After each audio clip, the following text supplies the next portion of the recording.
And that I'm grateful to my teachers that they didn't give me so many answers. So, so they just said, okay, Philippe, you lay down, I give you treatment. So, and then after the treatment, they told me, okay, now you do. So I said, yeah, but what do I do? You know.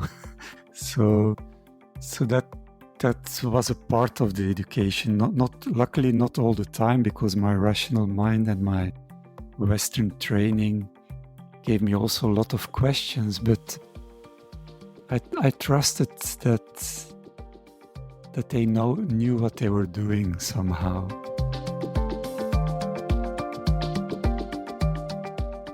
I'm Michael Max, and this is Geological, the podcast that curates East Asian medicine and methods through the power of conversation. Acupuncture is analog.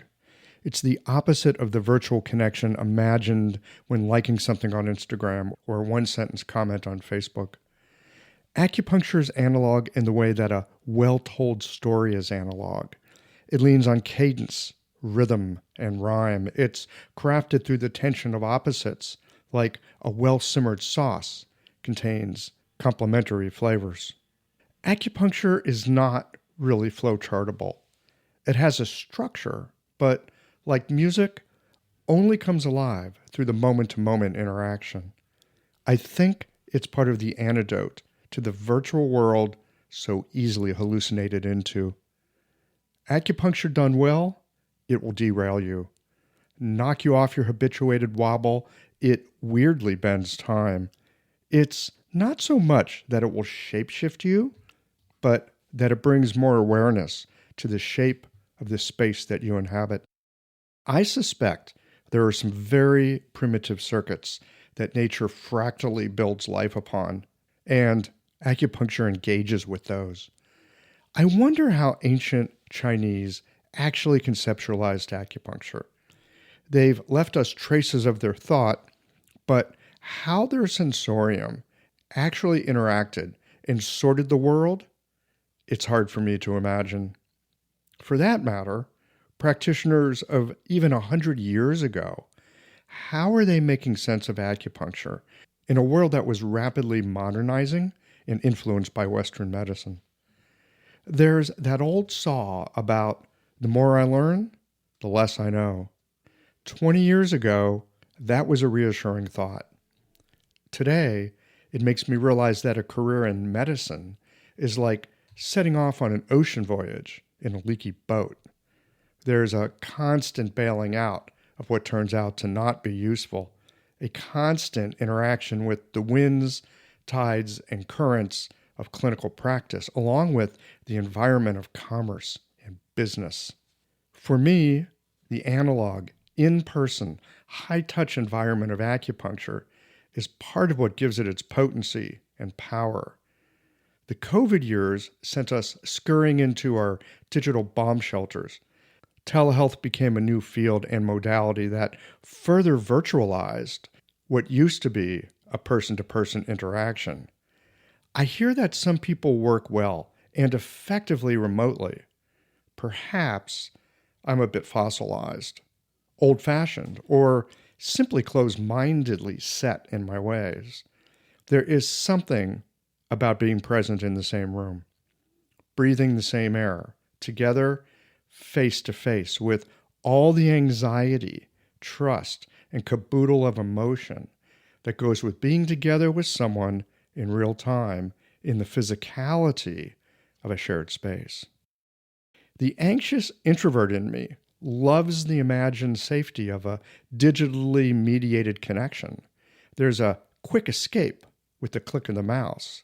It's close, but not close enough to notice the luster on the skin, the subtle changes in the color of the face, the pheromone exchange of emotion, the actual being with in a shared physicality. That's part of the analog magic of acupuncture. It requires real trust, not 5-star reviews from people you've never met. It's a connection that taps on every encounter your nervous system has ever had. While our nervous systems readily react to the digital world with dopamine squirts and the biochemistry of outrage, it's a kind of slay a hand. It's the analog aspect of acupuncture that lends it the potency that we've all seen unfold from the hands of skilled practitioners. For me, it's a constant reminder to stay present with my patients in the limited time that we have together. Here's another thing about the analog nature of acupuncture. It's not something that can be practiced with a completely objective stance. There's an unavoidable subjectivity, which is not to say, as the postmodern mind would have you think, that everything's relative. It's not. You can injure people with acupuncture as much as you can help them. The practitioner's, air quotes here, intention, damn well better have some skill and technical expertise behind it. In the analog world, there are consequences when you're wrong. I'm not sure what the ancients would have to say about the world in which today we find ourselves and work within. Perhaps they'd shake their head and remind us of the time that we lived in balance, but the people have forgotten the way. Oh wait, that's already how our old books start out. There's much good and benefit in our digital world. You're experiencing it right now as you listen to this. But our lives actually unfold in the analog world. In this moment, here, now. There's nothing more analog than hands-on. Touch is the most ancient of the senses. It's wired into something beyond ancient. It's not just precognitive, it's pre-neurological system. Philippe Vandenabelle joins us for another conversation. We sat down back in 2019, way back in episode 88, for a discussion about old school shiatsu and attending to our attention. Today, we explore the felt sense of discovering the meridians, what arises when you stay with questions, navigating complexity, and the essence of simplicity in the work that we do. I always enjoy my conversations with folks from the shiatsu side of the house.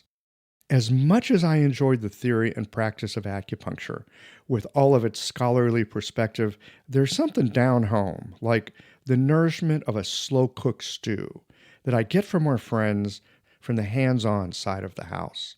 We'll get into this in a moment, right after a few words from the folks who make it possible for you to enjoy Qiological. These conversations come to you through the generous support of our sponsors and members. Blue Poppy, your new one-stop shop, has speedy shipping options on everything that you need for your clinic. It's Women's Health Month at Mayway Herbs. Check out their new website for learning resources on helping women with herbal medicine. Are you a creature of habit? How about making a change that helps your patients and the planet with AccuFast needles? And later in the show, raising your fees doesn't have to be a difficult process. Jane has helpful suggestions on making it easy and effective. And finally, have you considered that having a thriving, profitable practice is one of the most healing things that you can do? Julie Bear Don't Walk has, and she can help you do something about it too. Do be sure to visit the sponsors page on the Qiological website to take advantage of all the special offers our terrific sponsors have for listeners of the podcast. Picture this. Your clinic is buzzing with patients, and then you realize that you're down to your last box of needles. No need for panic, because Blue Poppy, your one-stop shop for all your acupuncture needs, they ship orders received before 3 p.m. on the same day. With a quick visit to Blue Poppy's website, you can order premium needles, herbal formulas, and that special Dr. Bob's oil that your patients love. Blue Poppy understands practitioners can't keep patients waiting. That's why they strive to get you what you need when you need it. From high-quality Chinese herbs and formulations to acupuncture supplies and clinical essentials, Blue Poppy has served practitioners for nearly 40 years with products that meet the highest of standards. Discover everything Blue Poppy has to offer by visiting www.bluepoppy.com, and don't forget to subscribe to their mailing list for exclusive offers and more. Hi folks, I'm Yvonne Lau, president of Mayway Herbs. May is Women's Health Month, and as a women-owned and women-run business, we especially love how Chinese medicine can support wellness through every stage of a woman's life. So in this month's newsletter and podcast, we're covering topics like PMS, pregnancy, menopause, and osteoporosis. We'll share expert insights and effective treatment strategies you can put to good use in your clinic. Our Plumflower brand line includes herbal tea pills, tablets, extract granules, and organic herbs, all of which you can find on Mayway.com, and where you can also find articles, videos, and other resources to support your practice. Since 1969, Mayway has been a trusted source for high-quality herbal products. In these challenging times, please know that we remain committed to keeping our products accessible and affordable so you can take care of yourself and your patients. As always, thank you for supporting Real Chinese Medicine. Daily habits and routines feel comforting, familiar, easy, automatic. That's the power of repetition. You've worked out the kinks and can do it with your eyes closed. But what if you shook things up? What if you ditched the old routine and tried something new? Hi, I'm John Sten. I've practiced acupuncture for over 30 years, and together with my wife Kelly, we created the world's first eco-friendly acupuncture needle. The AcuFast earth-friendly needle system cuts your packaging waste by 60 to 90%, depending upon your needle type, speeds up your needling, gives you more control, and best of all, while you're healing patients, we plant a tree for every 2 boxes your clinic uses. Thousands of acupuncturists have already made the switch. In just the last year, they've helped plant over 16,000 trees. Since we started, that number has grown to over 50,000. So break the routine. Be the change. Visit acufastneedles.com. Your patients and the planet will thank you.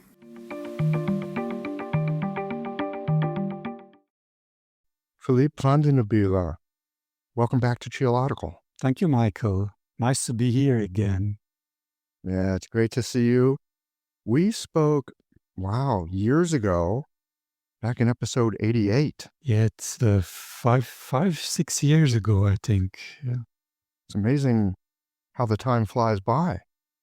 You were on your way back to Japan at that point, as I recall. You were moving to Japan. Yeah, definitely. We were packing, and I was finishing a book. Everything came at the same time, the moving to Japan, and then the book came. And yeah, it was a busy time.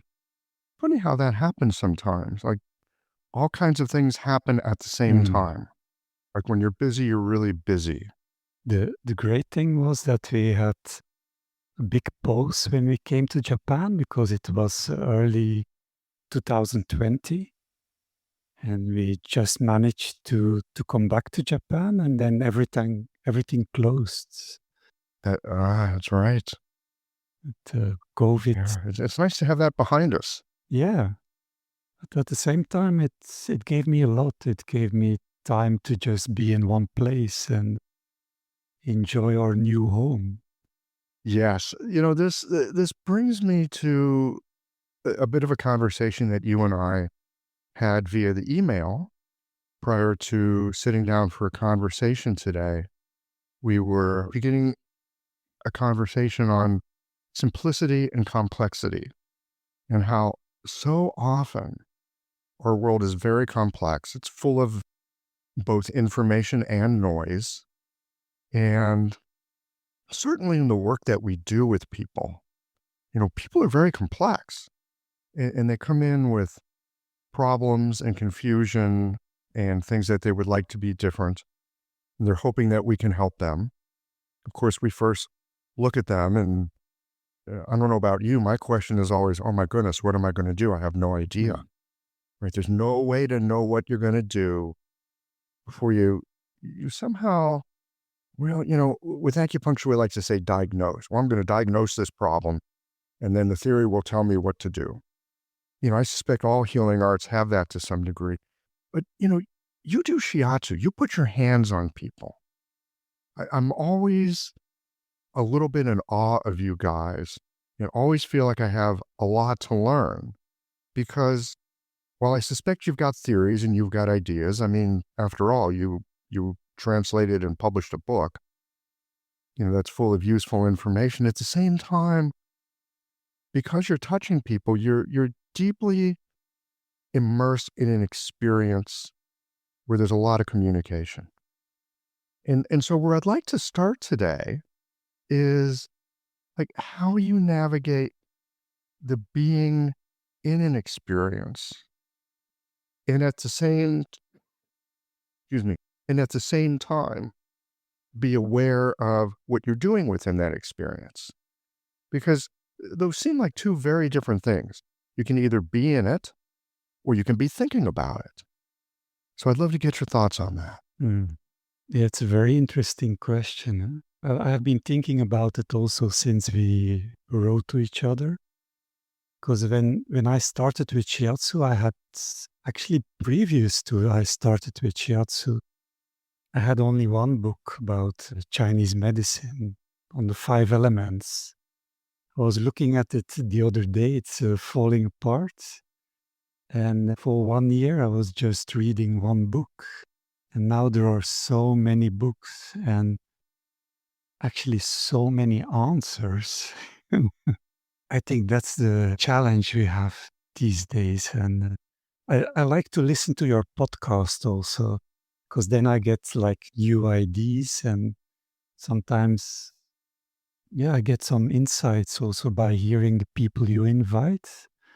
But then I take longer periods that I don't listen to the podcast. And then I catch up later somehow. Because it can become quite challenging to have like every week or every day or every time I open Facebook or open my computer to get new information who comes in. And I have the tendency to sign up for online courses. And not finish them? Yeah, like many people. Actually, there is a minority of, there are only a few of the online courses that I ever finish. But having said that, sometimes a few years later, I finish them or I go back to them and I made a whole list of all the online courses that I'm signed into. Because I'm very interested to learn more about theories and get new information from many different domains. But the challenge is to distillate what I really need into it. Okay, luckily I have a practice. People come in, and to come back to your question, then I empty my mind. They lay down and I touch, or I let them stand. Actually, I learned a new diagnostic technique some 5-10 years ago, where I let the person stand and I just put my hands on the top of their heads. And by gravity, I feel where there is like adhesions in the fascia or a blockage or a place that is not integrated in the rest of the body. And there are simple techniques then. Okay, one hand is on top of the head, the other hand checks on the body where it could be that there is a blockage. Just by holding the hand in front of the body, it's a very light touch. And that gives me a lot of information. So I know, okay, I can go there. Of course, with experience, like I guess it's for you, we see the person and we have already an ID. Or they tell us, okay, I come with this or that problem. So we have already an idea where we have to go. The advantage we have is that with body work, we don't need to have a precise diagnose. Okay, it's nice if it happens. If I have a precise diagnose, okay, then I can go with it. Then I can start with it. But even if I don't have a precise diagnose, I can already start just holding the body, just putting my hand on the body and communicating stillness and communicating just that everything is okay. That's a lovely phrase, communicating stillness. That I see as my biggest job, actually, in this world of complexity, to really have that possibility to, just by touch, to say, okay, it's okay, wherever you come from, the pain is there, we will deal with it, or the confusion is there. Sometimes the confusion can be in me also. So, but the touch and the communication, because that's a big part of our job in acupuncture or in bodywork, is the communication. Okay, we have different means. You put needles, we touch, and we get the feedback of the body. Yeah, that's where I start. And then I remind myself of my teacher, because he looked always so confident. So one time he paused for a long time, and I asked him, because we did some supervision. So I asked him very quietly, I asked him, what are you doing? And he said to me, I don't know.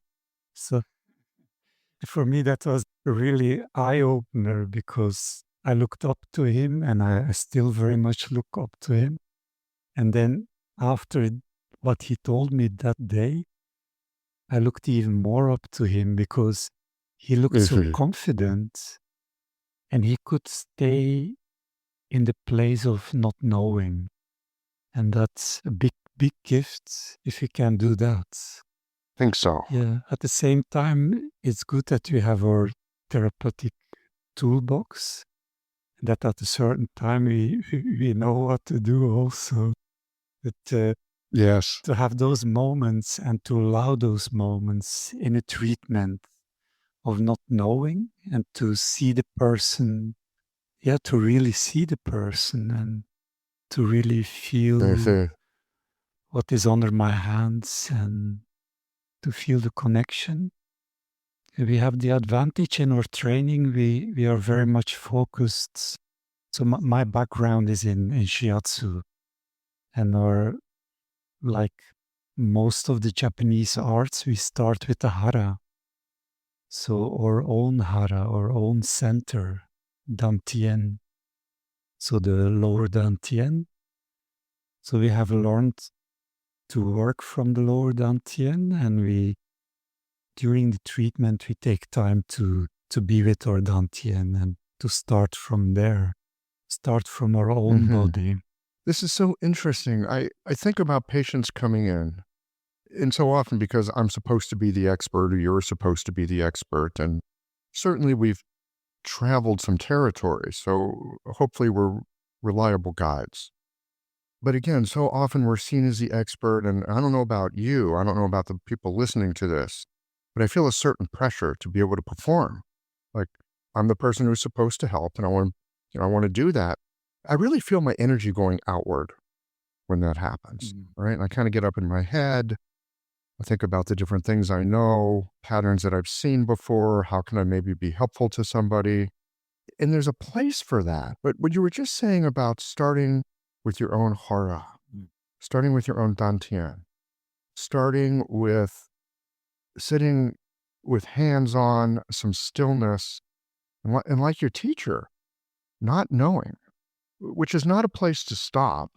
It's a place to start, right? Like, start with not knowing and being comfortable with that, staying in your own being until the next thing shows up, right? Not push it, but be with it.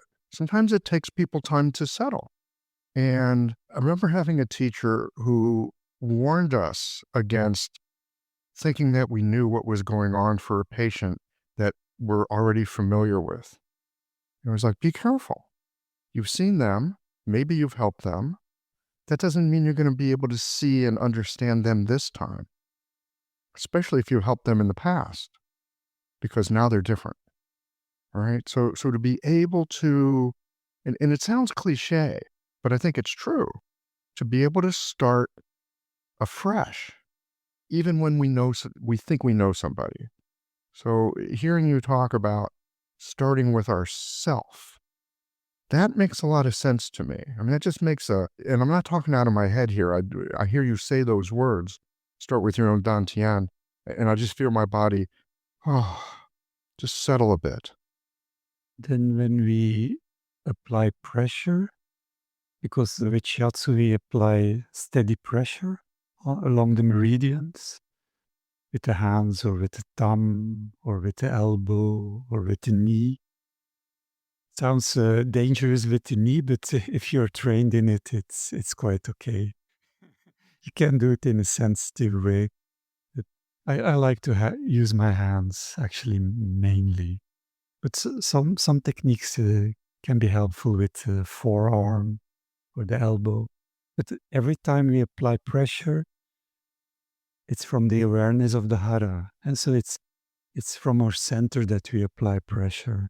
And that's a whole training that we have gone through. And I have had the advantage being teaching this for over 30 years to people.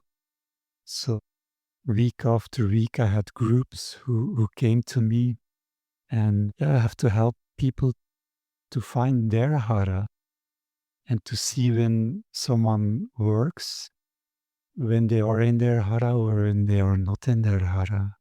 So when they apply pressure from their body, they have good body mechanics. So that's the base. Like in our education, the first year, it's not so important if the person exactly know the meridians or exactly know to locate meridians.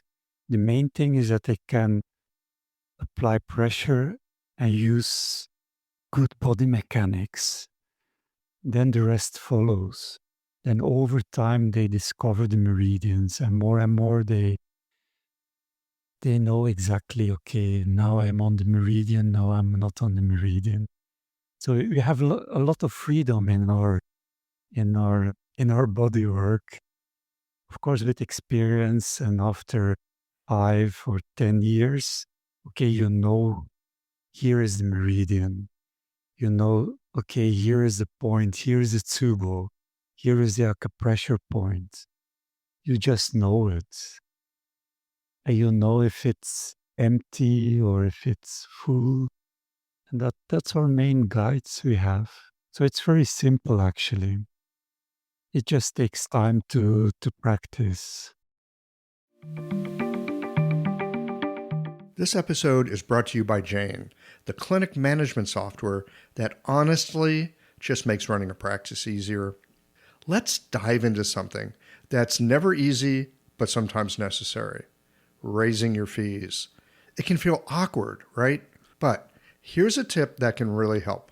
Consider offering flexibility to your patients as you introduce the change. When patients face new fees, it's natural for them to feel uncertain or concerned. That's where flexibility can really make a difference.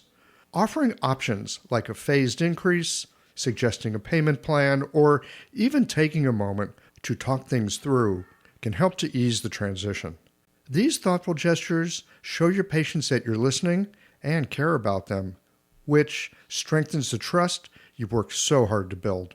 If you're looking for more ideas on how to navigate these kinds of changes, head to frontdesk.jane.app and check out the article, How to Tell Clients You're Raising Your Fees. One last thing, if you're ready to give Jane a try, you can use the code CHIOLOGICAL for a 1-month grace period on your new Jane account. I really appreciate your word, discover. Discover the meridians. I remember being in school and we actually had to draw lines on people, and we had to draw points on, we stuck dots on people for points. And it was very much taking a mental model and projecting it onto the body. And what I hear you talking about is being embodied for yourself. First, being embodied for yourself.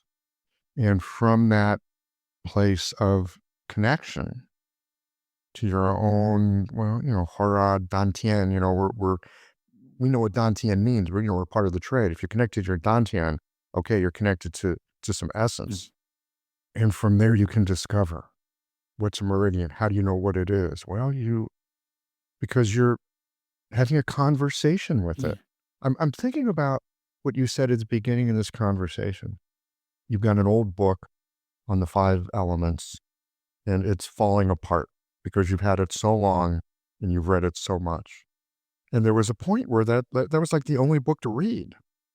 These days maybe we're lucky that we have a lot of books. Maybe we're not so lucky that we have a lot of books, because how often do we sit down and read and reread and reread and go over again one thing, which, like connecting with the body, you go over it again and again, you discover something. I wonder sometimes if our world of vast information gets in the way of discovery. Yeah, definitely. And that I'm grateful to my teachers that they didn't give me so many answers. So, so they just said, okay, Philippe, you lay down, I give you treatment. So, and then after the treatment, they told me, okay, now you do. So I said, yeah, but what do I do? You know. So that was a part of the education. Not luckily not all the time, because my rational mind and my Western training gave me also a lot of questions. But I trusted that they knew what they were doing somehow. And to come back, to stay with one book that I discovered when we translated. So when we made the book, so it's on Ampuku. So Ampuku, it's sometimes translated as abdominal acupressure, we can call it. I see you have the book. Okay. Yes, you sent it to me. So it's yeah, and there again we are lucky. We have only 2 classics in the shiatsu tradition. So there aren't so many books in our.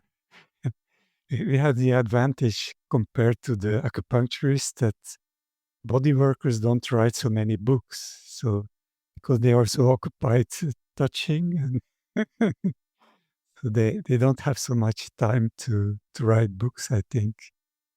So that's my theory, and I don't know if it's true. But anyway, we don't have so many books. And now it must be 10 years ago, we discovered those 2 books. I had heard my teachers talk about it, and I have been reading that those 2 books were very important because they had the Ampuku techniques, and the Ampuku techniques were at the root of shiatsu. But no one could show me the books. So then, by some strange coincidence, or by fate, I got the 2 books in my hands here in Japan. And then it took a long time just thinking, okay, we have to translate this stuff because shiatsu gave me so much. When I started with shiatsu, in my youth, I had been a lot sick, and shiatsu helped me to come back to my body, to feel my body, to enjoy being in the body, enjoy being in this existence also. So when I had those 2 old books, I knew, okay, we have to translate this. But how do you start in a book who is like from the late Edo period, beginning 1800s? It's in old Japanese, so modern Japanese people cannot read it because many of the kanjins they don't use anymore these days. So also the points we had to discover, okay, some points names had changed or the characters had changed. So it was a whole way of discovering. So before we started with the project, it took 5 years. And then the whole project took another 5 years to accomplish. And I had a lot of help, both from some scholars who are familiar with the old language, And then my wife, who is also a shiatsu practitioner, who could help to translate it into shiatsu language. And then we had to have people who helped me with my English, because I'm not in English. It's not my mother tongue. So it was a whole process. But staying with the book and going over and over back to the notes, and it helped me so much to go deeper into the material, because I had to go back to my teachers and ask, okay, how do you do this technique? Okay, now we have the translation, but how do you actually use those techniques? So show it to me. So that it was very interesting to do this work. It's funny, Philippe, how the challenges that you had with this, going from one language that's not your mother tongue to another language that's not your mother tongue, right? Many would look at that and go, oh, that's impossible. Why would you even attempt it?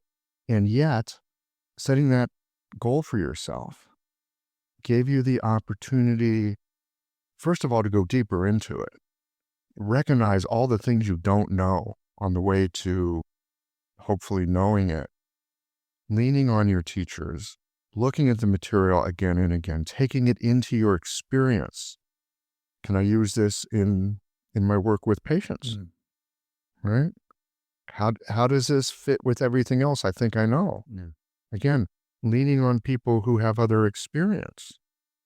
And as a result, you end up knowing a whole lot more about it than you otherwise would. Because you've had to go through languages. You've had to bring it into your experience. And you've had an opportunity to rely on other people to help you. All that adds a heck of a lot of richness. At the same time, I'm happy it's done. Of course. Because I never ever want to translate an old Japanese book again. But you're glad you did this I'm very one. happy we did. Actually, during the work, so we had one book. So that one we translated completely. But then we discovered that in another book, we had also Ampuku techniques, and it's from around the same time. So we discovered so much, because in the shiatsu world, what I always had heard is that, okay, Ampuku, those people only work on the hara, they work only on the abdomen. But then when we started to work with the book, okay, very central to the work are the 13 techniques who are called Ampuku. Around the book, okay, they work on the back, they work the bladder meridian, they work the side position, they work the head, they work the neck. It's a whole body treatment. So Ampuku is a whole body treatment. It has been translated, okay, it's abdominal acupressure. It's not completely correct, because, okay, central to it, and between quotes, the most important part of the book is working on the abdomen.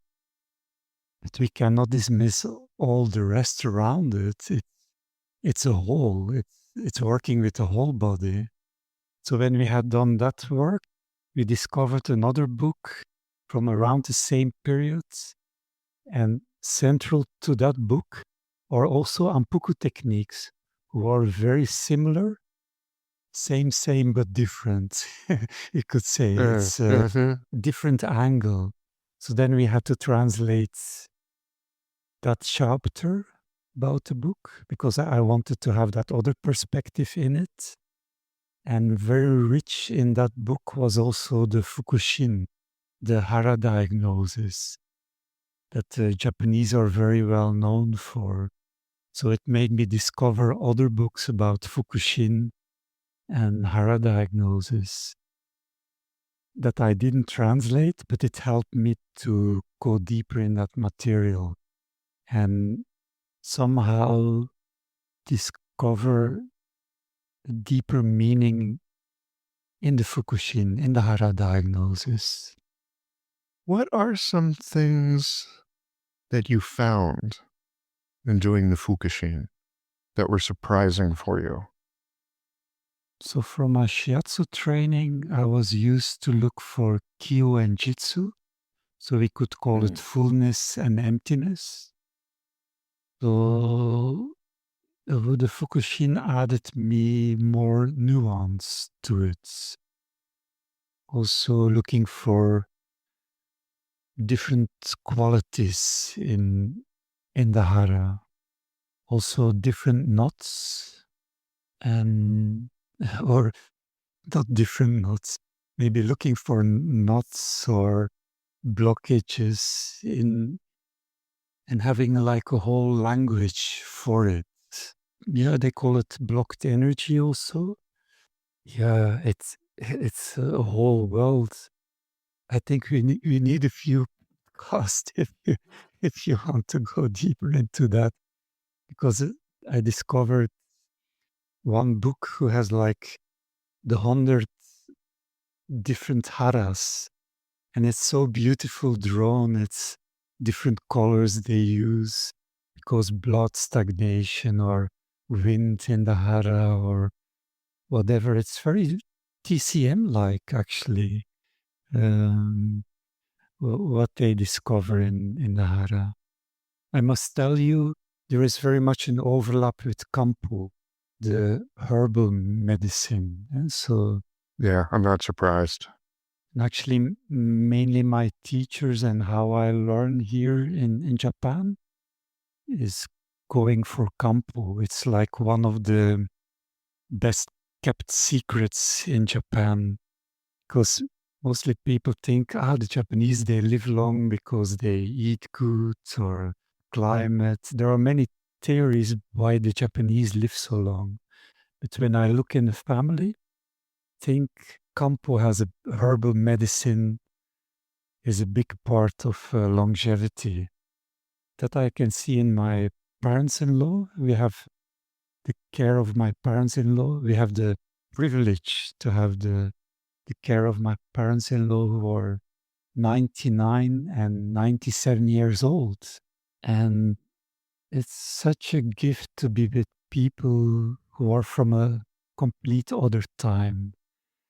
Gives also a depth because when we talked about complexity and simplicity, their life had become very, very simple. But they enjoy. They are 99 years old and 97 years old. But when I see them eat and enjoy the food and enjoy looking out at the garden and just being with our dog, or such simple life, but a very rich life and a very long-lived life, very much accomplished life. If that's the right term to use in English. That's how they feel, that's what they emanate somehow. They have done everything. I suspect there's a developmental aspect in human life that at different stages, different things are called for, right? Like when you're making the transition from child to teenager, going through adolescence, there's there's a real quickening of the body and the spirit, and sexuality arises, and awareness of being in social groups and figuring out who you are. And then there's middle age, where hopefully you've got your feet under you and, a sense of direction, capacity for accomplishment. Later in life, be able to harvest and bring in, and enjoy what you've created. You can't bring in a harvest until you've actually created something, right? So different stages of life ask different things of us. I'm very struck by what you were just saying about the gift of being with people from a completely different time. And a very different culture also. I feel very blessed to be in Japan also, and to be a guest here. I mean, I'm looking at you, you have some gray in your hair where we have video for this conversation. And I know that I've reached a point in my life where I feel like I'm a creature of a different time than people who are, say, 30 years younger than me. It's very, very obvious to me that I'm a foreigner in their world. And I'm not even so sure that I have a passport or a visa to their world. It's just notable to me that with the passing of time, when I was a kid, they talked about the generation gap, right? Where like one generation, couldn't really understand another. And I think to a larger degree, it's true, right? We grow up with different influences, especially in our modern world, that changes so quickly, right? Maybe 200 years ago, there was change, but it didn't change that quickly. And these days, again, back to what we were talking about earlier in the conversation, that when there's complexity and there's more information, sometimes it can be illuminating and helpful, but it can also be just confusing and noise. I hear you talk about your parents-in-law, they're in their 90s, well into their 90s. And I imagine you wouldn't even be interested in complexity at that point. I'm wondering for you as a practitioner, having worked for the period that you have, a person of your age and, the generation that you are, how you feel like you approach your work differently than when you were beginning, or even when you felt like, okay, I know what I'm doing and I have this well in hand, no pun intended, being a shiatsuist, but what it's like for you now as a practitioner in terms of just how you are with people. Again, because you're of a different generation, you have enough experience that it makes you a different kind of animal. Does that make sense? Definitely, it makes a lot of sense. Yeah, I enjoy to work with the different ages, young people who come, not so many children, but sometimes children. Yeah, to be able to touch the different ages, it's a big gift actually, that they come and being able to help them. And yeah, what you asked, what I gained over time is, it's confidence. That I remember the first time that I opened my practice and people came, I was very shy. But I reminded myself always that people don't come for my shyness; they come for a treatment. That helped me to grow confidence and to be in front of groups and to go to places and be guest teacher and work with different cultures.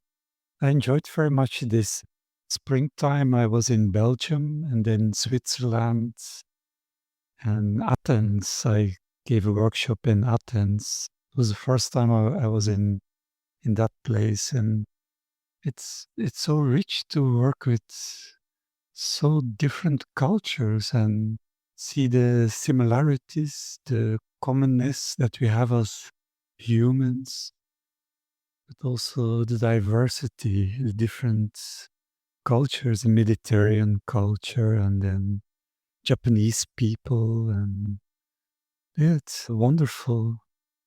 I must tell you, when I started with shiatsu, I had already a background in touching people who was that I got reminded some days ago about that actually when I started to touch people, and I will explain why I did it, was when I was 10 years old. I touched many, many, many, many people because my father was a barber and we were living behind the barber shop. So mostly when I was younger, I was just sitting in a corner observing people, very shy. just listening to the conversations in the barbershop. It's like barbershop, it's very much like psychologists. People tell things that they wouldn't tell anyone else to the barber. And when I was 10 years old, my father said, "Okay, Philip, now you have to start do the shampoo, washing the heads." Time to go to work, kid. And I enjoyed it so much. After school, I rushed home and that's what I did. I was not so interested in my homework. Luckily, my parents didn't care so much about that. So I enjoyed so much to touch all those different heads and to feel some were very hard and some very soft. And I started to make connections also, the stories people told or the jobs they had. Because we were a coastal town where I grew up. So there were the fishermen who came, or the doctors, or the lawyers. So it's such a variety of heads who passed between my hands at that time. So Wow. So I did this whenever even when I went to university, I went home in the weekend. So on Saturdays, I helped my father in the barber shop. Of course, he wanted me to be a barber, but I didn't enjoy so much the talking, so too much the gossip and everything. So when shiatsu came on my path, I liked it very much because, okay, I talk a little bit with the people, I listen what they have to tell me, but very quickly I invite them to lay down and just, okay, we relax. And if, of course, some people need to talk, that can happen. It's not obvious to lay down and someone they never met touches them. So some people have the need to talk, so that can be okay also. The first treatment or part of the first treatment, and then invite the people, okay, now we are a little bit quiet, you feel your body, and sometimes they are surprised also when they get quiet that a whole different world opens up for them. Yes. And I think sometimes that's why they keep talking. I've seen this in my practice as well. Definitely. Yeah. If they quiet and they connect with what else is going on under the surface, I innately trust that there's something of value there for them and that there are resources for them. This is why I love acupuncture so much. It will very directly and quickly drop people into a kind of consciousness or just a state of quiet and repose that allows them access. That being said, if you're not familiar with that terrain, it can be frightening or intimidating. Like, oh my God, what's under there? I'm not sure what's under there. I'm not sure I want to know what's under there. Sometimes it helps when I put my hands on the person who is talking. And then I ask them, okay, what do you feel on where I put my hands? How does it feel there? And can you go there with your breath or with your attention? And at that time, it can be a pause. And sometimes that's enough to have a little pause for the first time. It's like an invitation. And by time, if they have met me several times, then they know, okay, this guy is not dangerous. So, and it's okay. It's a okay place to be. So, yeah, we have to have their trust. We have to gain their trust somehow. Absolutely. I feel that way as an acupuncturist. Often people come in, they don't say this, but but I think it's true. One of the thoughts going through their mind is this guy trustworthy? And you need to spend a little time with somebody and build some rapport to see if they're trustworthy. It's not obvious. It's a very beautiful job. I still, when people come in and they trust to lay down and, okay, you do what you have to do, and they trust that I'm the expert in touch. Having a thriving, profitable practice is one of the most healing things you can do as a healthcare practitioner. Because a robust business is the ultimate expression of vital chi. And that's the heart of our medicine. I'm Julie Bairdontlock, and I help practitioners grow nourishing, profitable, authentic businesses that embody the generative cycle of Chinese medicine. This isn't about all yang all the time. It's about expanding your own internal capacity, growing collaborative relationships with your patients for ethical patient retention, and marketing as an extension of this medicine, not a necessary evil. You already know that everything is connected in your patients' lives and bodies. The same is true for your business.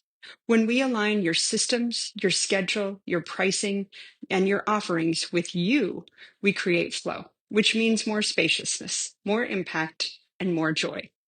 When you are in the flow, fully resourced in terms of chi, time, and money, your business becomes a source of healing, not just for your patients, but for you. Let's grow something rooted, radiant, and real. Visit lifeflowconsulting.com to learn more. Well, you had that as a 10-year-old. Yeah. People came in to have their hair cut. People know what a barbershop is.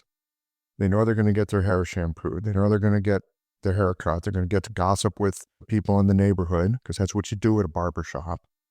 And, you're this 10-year-old kid, and they just put their head in your hands. Holy smokes. And you got to have the experience of soft heads, hard heads, heads of lawyers, heads of fishermen, heads of, butchers, heads of, laborers, all kinds of different people. And they just trustingly put their head in your hands. Mm. And you happen to be somebody who was curious and sensitive to that. You were lucky to have the dad you did. Definitely. Yeah. It's so funny how we find our fate sometimes. Yeah, I'm very grateful. He always supported me through my studies also, because it's not obvious to get an education in bodywork and to be able to go anywhere I wanted to go and study. Because he never had the opportunity. He had to work when he was 16, so stop school. Yeah, he wanted to have me to give me the opportunity to study whatever I wanted to study. And that's a wonderful gift you can give to a child, even that it looked chaotic and going all different directions. Somehow he gave me that trust, so that I carry still with me. That I can still give myself the trust. Okay, now Philippe, you go and study this, and it's something complete different that I have never imagined that I would ever study. But somehow it's, yeah, for 30 years I thought, okay, everything I do is shiatsu. So even if I went to study more osteopathic techniques, for me that was shiatsu. I had to translate it in my shiatsu world somehow, and 5 elements, the bagua, whatever, yin and yang. So I always had to translate it in my language of shiatsu, even if it was craniosacral work or whatever. So you've had a set of principles. You've had a kind of foundation, a kind of grounding. You call it, we'll just put the word shiatsu on it, because that's handy. But it's something that you've been able to bring everything back to and sort of digest and assimilate through that particular perspective. It's like it's like you've been reading the same book over and over and over again, and you read another book And it's like, well, how does that fit with the book that I've been reading? Mm. It's wonderful to have something foundational. Yeah, it's essential. We have to have something. It's like a harbor we come home to, and then we can travel from that. In the shiatsu education I give, so we stay true to the shiatsu, so meridian work, working from the hara, not too much different stuff, really stay with shiatsu stuff. But in my practice, once I meet people, then I use the whole toolbox that I have. And it's only the last 5-10 years that I have started to translate it in my own fusion of different approaches and bringing it together and then testing it out, how I can bring it for other people, how I make it understandable to different people. Because, okay, we can show many different techniques, but it has to be in a comprehensive whole somehow that you bring it. That's my responsibility towards the students, that it's still something comprehensive, that they know, okay, there is a direction to go, even if it's techniques from different approaches somehow. It sounds to me, Philippe, that you have somehow found a foundation for yourself. Like you say, a harbor, a home. We were talking earlier about hara, right? You work out of your hara. And it sounds as though there's this fundamental, foundational sense that you've somehow acquired through time. That's like an essence for you and how you work. I suspect different people will develop different essential foundations for themselves because we're all really different. In fact, as we're having this conversation, I think I'm realizing that while I've been exposed to many different things and found them interesting, the most interesting thing for me about practicing acupuncture is to discover for myself, and I've been at this for 25 years now, so I'm just beginning to get a handle on it, that there's something essential and foundational about this practice and this work that is uniquely mine. Not to say that I'm some great person who's discovered a new system. I'm not saying that at all.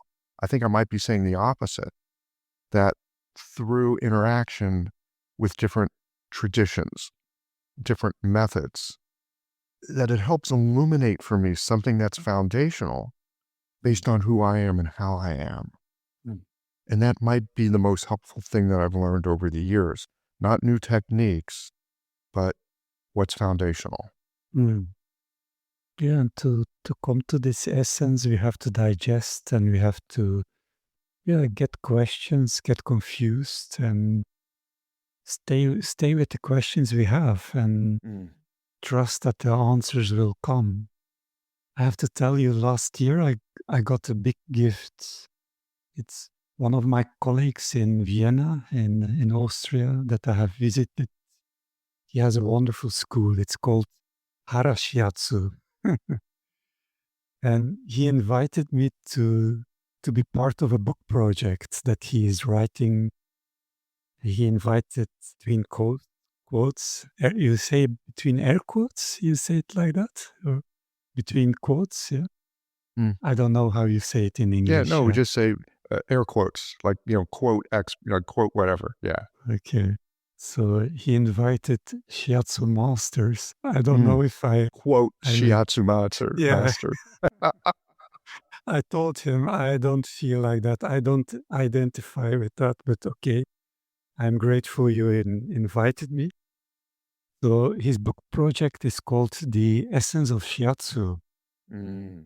And he put forward to us 7 questions. And it was wonderful. During 1 year, I had to go back to those questions. Okay, what is the hara? How do you use the hara in shiatsu? what are meridians, are actually really the basic stuff. And yeah, the first question was, what is the essence of shiatsu? To really think about it and write a chapter about that. It was a wonderful work to do. Again, I'm very happy that it's finished. And Yes. somehow I felt, okay, now I have written my testament towards shiatsu. So next year I become 60. Now I do my own thing somehow. Yes. It's like, okay, now I have done this work, and now a new cycle starts, new 60-year cycle starts. And then I actually, what I have done many years, I always wanted to listen to what people had to tell. And many teachers, many theories. Sometimes I think, okay, I'm not sure if this is really true. Especially many teachers or some teachers who had never been in Japan and told me, yeah, in Japan, this and that, and many fantasy somehow. It exists in our profession somehow, sometimes. But I have listened. And now it's the time to, okay, say something. I don't know if I have many things to say, but somehow I trust, okay, now I can express, now I have nuance. I know a few things, so I can present my way of doing things. That I feel the confidence in it. I'm not sure completely. It's still a process. It's still something with developing. I know where I want to go, but it's still very much a work in progress. And okay, I get new groups who want to study with me. And then I tell them, okay, it's a work in progress. I will show you how I work, and I will touch you, and I will let you feel it. But know that it's something that I discover with them somehow. And the next group comes and, okay, we develop it. Luckily, these times now we have like online platforms. So I tell them, okay, don't worry. You are here 6 days with me, and I show you what I do. I give you my strategies. But don't worry, when you come home, you have the online platform, and I will develop it further, and then you will be part of the community. And so don't worry that you need to catch everything from the first moment. Just be in the process. And that's a wonderful thing we have, a beautiful tool we have now, that we have those online resources to go back to. Yes, we're fortunate. We don't have to write a whole lot of books. Mm.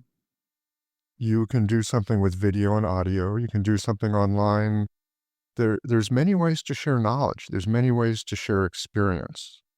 And, we're fortunate to live in a time where we can use this technology to enjoy a process of discovery with each other. I love hearing you use that phrase. I feel like every day in clinic for me it is a voyage of discovery with somebody. And yes, I'm, quote, the expert, but I never know what's going to happen. Somebody walks through the door, I never know what's going to happen until we're in the experience of exploring it together, which for me is what keeps me doing the work. I think, honestly, Philippe, if people came in and I just knew what to do exactly and I just did exactly what I was supposed to do, I mean, that's like assembly line work. I don't think I'd stick with it for very long. But there's something about like not knowing and therefore having to pay attention. Something exquisite might happen. Mm. And every person who comes in can be a mirror of herself. We discover new things in ourselves somehow. And that's another gift that we have wonderful colleagues who can give us treatments also. And I can lay down and someone give me treatment, and I discover new avenues in myself, in my mind, in my emotions, in my body. When I just moved to Japan, I had a bicycle accident, and I got projected. So I was cycling too fast, and I was not so used to the Japanese way of cycling. With Japanese are very ordered, but when they are put them on a bicycle, and it's quite dangerous, I find, as a Belgian. They can change direction suddenly. Yes. So that's what happened, and I got projected. My face hit a rock very hardly, and so my whole face was open. And they put me in the scanner at the hospital. Then I started to feel where the impact had come, and so towards the kidneys, my stomach. I could feel stomach. Yeah, probably because of the bodywork training I have done and all the treatments I have got. And it helped me so much to get insight in whiplash, because I like very much that it's like one of the things that I feel very confident when people come with, not always, but mostly when people come with whiplash, I know with my bodywork, just with touch and fascia, if it's not too severe, then yeah, miracles can happen somehow. And that's the thing that other medicine has more difficulty to work with. But because we touch and we can feel the tensions and which organs are affected and whatever, yeah, I feel we can do something for people there. And many people suffer from that problem, and many don't know what to do and have so much pain. That's one place that we can relieve some suffering in this world, some physical suffering, who can lead to a lot of emotional suffering and mental unhappiness also, if people have pain over a long time. This is one of the very interesting things to me about the kind of work that we do, because we have some understanding of the body, the meridians, the bones, the fascia, fullness and emptiness, hot and cold. There are things, because of our work, we've learned to attend to other people's bodies. We also attend to our own bodies. In shiatsu, it sounds like that's fundamental. You learn that first. And so when you run into troubles, which we all do in life, be it an accident or a surgery or an illness, I mean, there's a part of us, I know this is true for me, it sounds like it is for you. As you're going through the experience, you're also like watching yourself go through the experience, and you're learning something about how the body works. Like, why waste an illness opportunity when you can study it from the inside? And then maybe you get some insights. And like you're saying, there's things that, because of your accident, you understand about whiplash. There's things you can do to help people now. Some of our lessons are very damn difficult. I think that touched me deeply when I was laying there in the hospital. I had this Western-trained Japanese doctor who came to my bedside. He said, "Oh, your face looks terrible. It's so swollen. I will prescribe you some Kampo herbal medicine, traditional medicine." So the Western-trained doctor, when I just came out of the scanner, prescribed me the traditional herbs of Japan. Isn't that wonderful? That that they have this openness and this knowledge also. And they recommended me to go to see an acupuncturist, and some shiatsu people could help me, and my wife could help me. It's good to have the tools. Again, I'm back to thinking about what you said at the beginning of this conversation, that there's a book that you've read and you've read it again and again and again. And I suspect any of us that have been in this trade for a period of time, I'm going to use this metaphorically. There's a book that we've been reading again and again and again. There are some fundamentals of how we work, how we think about the body and the spirit, and how to work with all of that. There are fundamentals, and we're reading it again and again and again. You can read that book through osteopathy. You could read that book through deep tissue massage. You can read that book through acupuncture. There's something fundamental that we keep filtering things through, and over time, I think it makes a difference. Yeah, I came to understand it like we have I think you call it concentric circles. So you have a smaller circle and then you have wider circles. Mm-hmm. Because before I understood my evolution in shiatsu like a linear process, like I was going somewhere. So I have come to understand it more like I have a base, like nut somehow, or how you call it, like a seed in the middle. And then you have the fruit around it.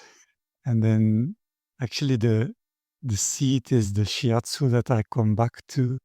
And then all the TCM theory that we add, because we are shiatsu practitioners.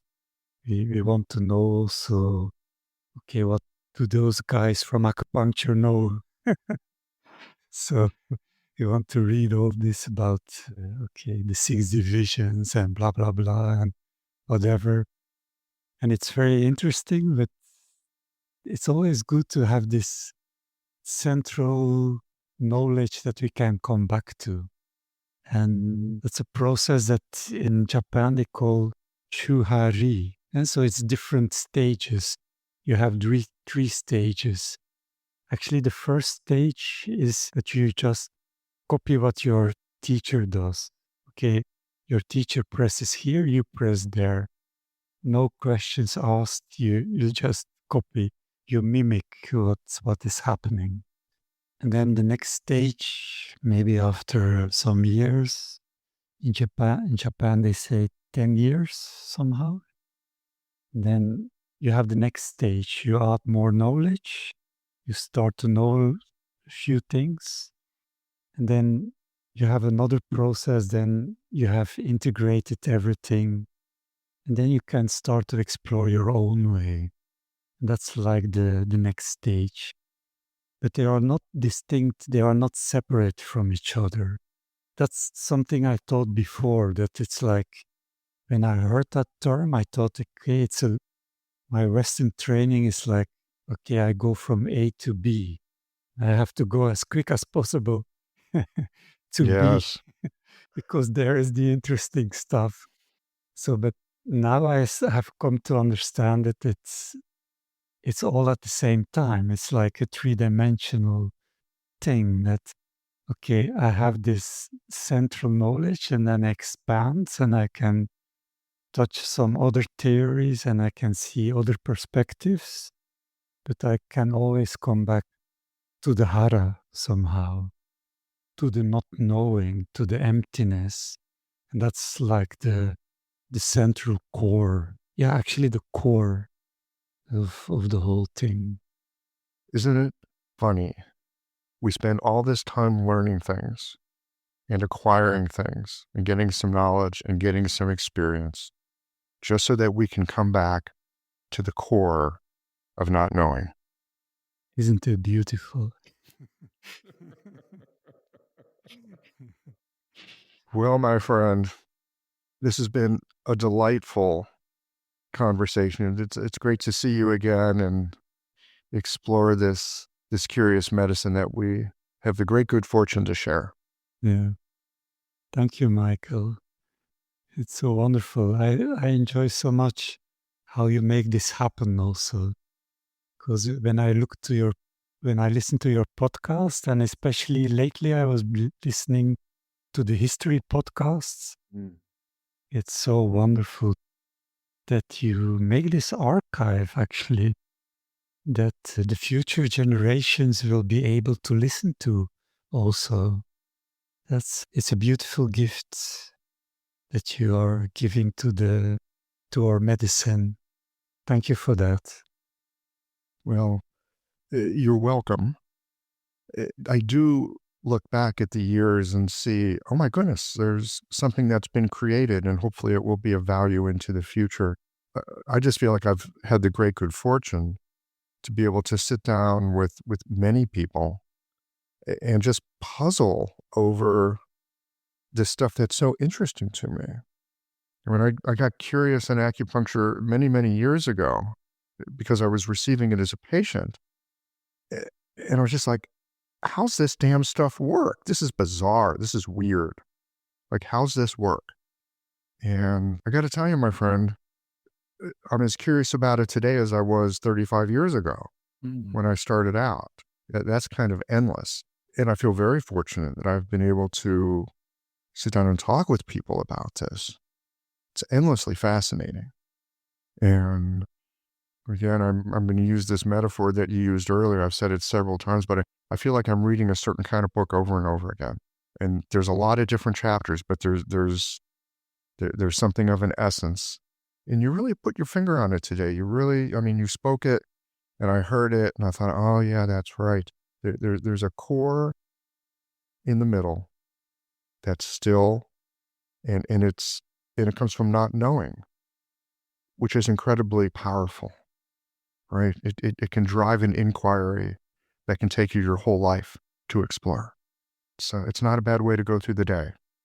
So again, thanks for your time today. This has been a complete delight. Thank you, Michael.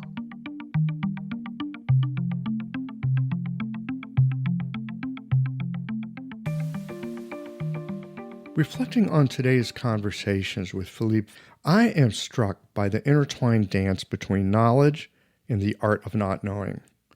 Philippe spoke about how despite years of experience and study, true healing often comes from a place of emptiness and presence, that something arises when we let go of needing all the answers. It's a curious back and forth, isn't it? We arm ourselves with information and techniques, and yet sometimes the most profound shifts occur when we're open to discovering what unfolds in the present moment. Philippe's reflections on simplicity. That's something I know, but often forget. In a world tangled with complexity, instant information, and expert specialization, he reminded me that the essence of effective healing lies often enough in stillness and simple grounded practices, like starting with the hurrah. The more we try to complicate things, the more we risk losing touch with fundamental resources that are quietly awaiting our attention. Navigating complexity, it's about finding a way back to the core, to what's essential. It's an invitation to pare things down, to be present with our patients as well as ourselves, and let our touch communicate that what can't be said with words. It's a good reminder that sometimes the most effective work comes not from our knowledge, but from embracing simplicity in the unknown emergent synthesis of all that is in our experience. Well, here we are at the end of this episode. If you've listened up to this point, you're either a rabid fan of Qiological or the forward button on your podcast player stopped working. If you are indeed a fan of the podcast, you can help us to bring new episodes to our community of practitioners by supporting us with a membership or a one-time contribution.